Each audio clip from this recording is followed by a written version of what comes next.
security and wisdom, a limited time offer, and a high standard of living. Oh yeah, and lightning love.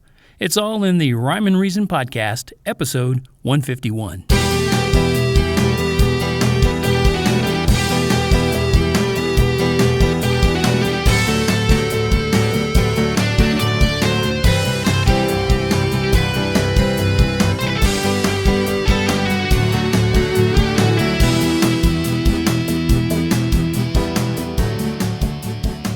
Hey there, Tony here. Welcome back to the Rhyme and Reason Podcast. I'm so glad you're there. Hello. Nice to see you. Oh, can't see you. Nice to talk with you today. I'm going to get right into some of these points, but you may have heard me say at the opening that there's security and wisdom involved. There's a limited time offer, and we're going to talk about a high standard of living and how that might not be all that great for you. Got to get to that, right?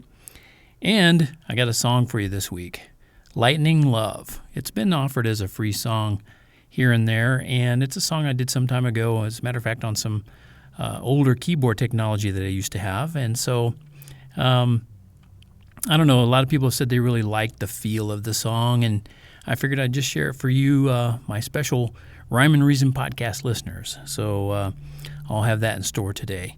But I'm going to start right out with talking about security. You know, there's a lot of talk about security nowadays with people's accounts being hacked into and people giving away trade secrets and even country secrets, being a traitor to their country and all kinds of stuff. But I'm not talking about that today. I'm talking about how there's actually security and wisdom. So what's that all about, right? Well, like I said, I don't have to tell you it's a mean and dangerous world out there. And I know I don't need to tell you how to protect yourself, you know, or that you need to protect yourself. But maybe you don't realize the best security you can have is the security and wisdom. I mean, it beats all of the most encrypted software, whatever passwords you can ever have or imagine. So you may be saying, why do you I don't get that. Well, let me tell you. Let me share with you what God says about wisdom. Yes, it's a God point, and I don't believe there's anything that could be that could trump that. Pardon my phrase, trump there. Sorry. In the book of Proverbs in the Old Testament, God says wisdom is the principal thing. Therefore, get wisdom. That means it's the main thing you should get. And you should try your hardest to get it. It should be at the tip top of your to-do list. Okay, well, why is there security in wisdom, right? Well, wisdom will help you make the best decisions. Wisdom will keep you from taking the wrong path. Wisdom will guide your steps so you don't stumble into lies when others around you are falling for everything they see and hear. And there are going to be millions of people voting for president, and those people are falling for everything they see and hear, believe me. Well, here's the number one reason there's security in wisdom. You ready for this? Little thing called eternity. Eternity is real. You're going to exist somewhere forever. You can either wonder where that will be, or you can be sure. In other words, secure in your knowledge that you'll be in a perfect heaven with your living, loving Creator. And yes, He is your living, loving Creator too, even if you don't believe everything that I'm talking about. But here's my challenge to you today. Open a Bible and look up Proverbs. It's a really cool book.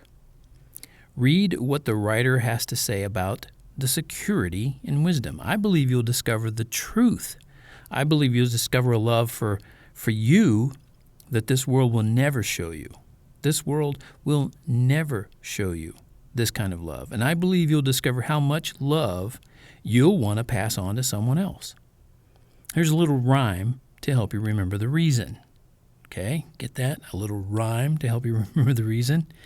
There's security and wisdom when you trust God and His Word, and your wisdom will direct you, and you'll never be deterred from a life that's everlasting, full of bright and perfect days.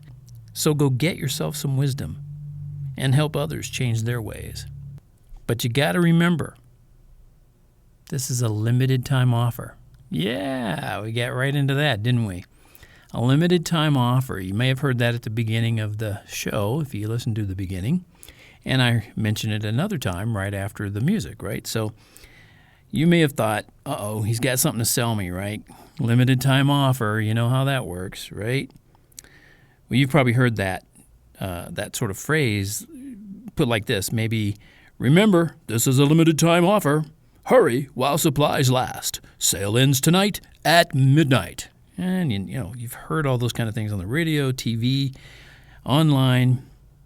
I mean, they're totally familiar to you, right? In marketing, whether it's online or off, they say one of the best techniques for selling is the tried and true limited time offer.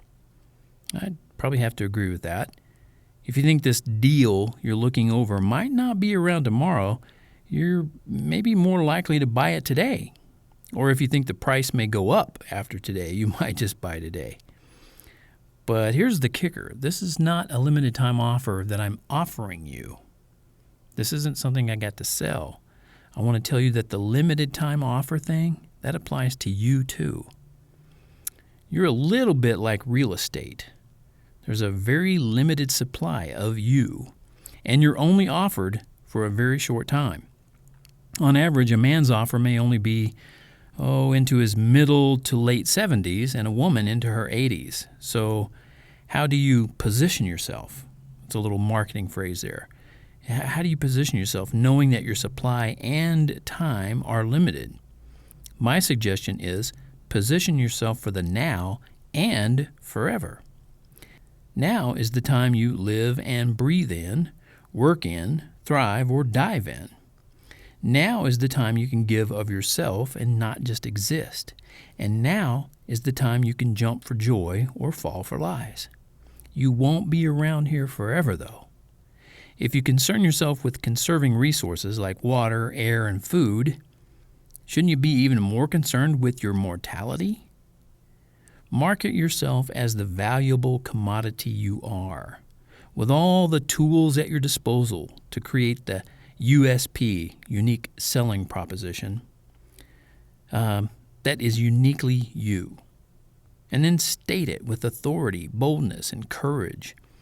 Know which part of you is the real person and which is the shadow, and never walk in your own shadow. Okay? I hope that can help you go and make it a great day, and I hope you'll thank God for life as you're doing this, because remember, your life here on earth is a limited time offer, but He's got eternity waiting for you if you just ask Him for it. Just ask Him. I mean, it's not hard. Trust that there is a God, that you're not Him, and that He does have ultimate judgment of all of the universe in the palm of His hands. I wouldn't want to go up against that without an advocate in my behalf, and luckily I have one in Jesus. Let me ask you this, though. Do you enjoy a high standard of living? If you live in America and you're listening to this, you do. You enjoy a high standard of living, even if you're under a bridge. And if you're under a bridge, you're probably not listening to this. But you do enjoy a high standard of living compared to the rest of the world. You do. Living in America is great. As far as I'm concerned, it's still the best place on earth to live. We still enjoy more freedom than any other place in spite of government, not because of it. But, that's another subject. And we still have an extremely high standard of living. But that could be making us toxic. It might even be killing us. That's a pretty harsh statement. So what do I mean? Well, much of our air is toxic. In major cities, you can actually see it. And much of our water is polluted, even that great bottled water you buy all the time. Even that. Maybe not as much, but still there. Viruses and unhealthy bacteria are basically almost out of control in some places. And you read about a new one all the time. Zika, right? You've heard of that lately? Much of our typical food lacks nutrients, and it gets bombarded with poisonous chemicals and hormones, and even our hearts and minds often get polluted, mostly from the stress of the other things mentioned. Here's some statistics. Deaths from heart disease, cancer, strokes, diabetes, obesity, and other diseases account for more than 85% of all deaths. And many times a simple, basically simple lifestyle change could make the difference. Don't be one of those statistics, okay? And if you're ready to throw your hands up in the air and give up, well, don't. Never give up. Never. Remember, you've got a living, loving Creator you can talk to. Now, that's a high standard of living. And there are some great things you can do to alleviate a lot of these problems. But it takes something a lot of people don't have. Commitment. Do you have it? Or do you at least think you can build it up in yourself?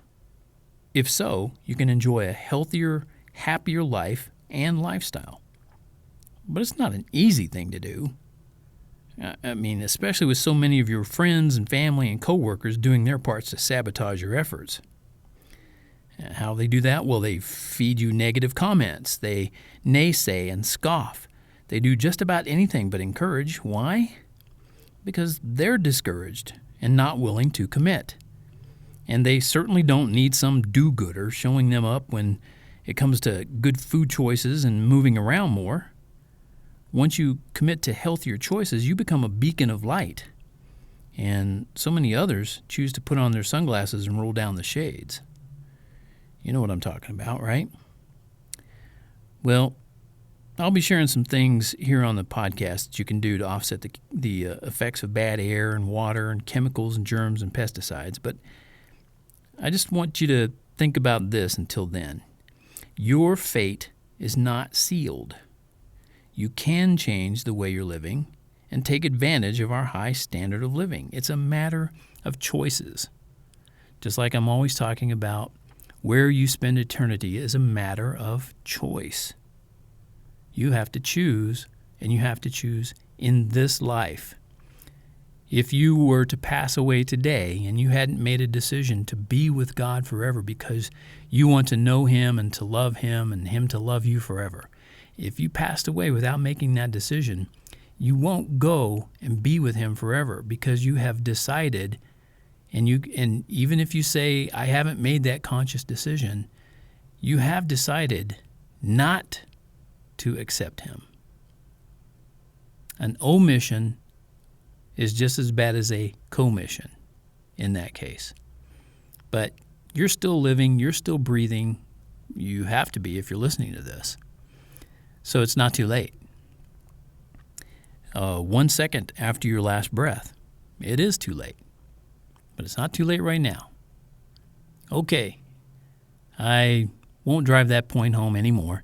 I just want you to understand that I care about your eternity, and that's why I'm here. That's part of the reason why I share the Rhyme and Reason podcast, because there is a rhyme and a reason to your life. It's not here by chance. You didn't happen by accident. You're an on-purpose created being, and your Creator loves you. And I care about you enough to share that with you. So that finishes up the Rhyme and Reason podcast for this week. Episode 151 is in the can, as they say. It's a digital can nowadays, but I'd like to thank each and every one of you for being there, listening to my talking about things in the way I see them, and hoping that I can convince you of a Creator-loving God. And I want you to be able to share with others that I'm on Amazon.com and Smashwords. If you haven't already subscribed to my podcast, it's easy to do. There are links in the show notes. And as a matter of fact, I'll even put the lyrics to this song, Lightning Love, in the show notes. And you can also connect with me on LinkedIn, circle me on Google+, follow me on Twitter, watch my videos on YouTube, and find me on Facebook. At least until those social media channels X me off because I talk about Jesus too much, okay? But if that happens, if that day comes before long, and it might, you can still find me here at TonyFunderburk.com and the Rhyme and Reason podcast. Even if it isn't on iTunes because Apple doesn't want me there either, at some point because I'm talking about Jesus. Even if that doesn't happen, even though all that happens, I'll keep up TonyFunderburk.com, and you can find it all there. TonyFunderburk.com. FUNDERBURK. Okay, thanks again for being there. And until next time, this is Tony saying, may God bless you and keep you.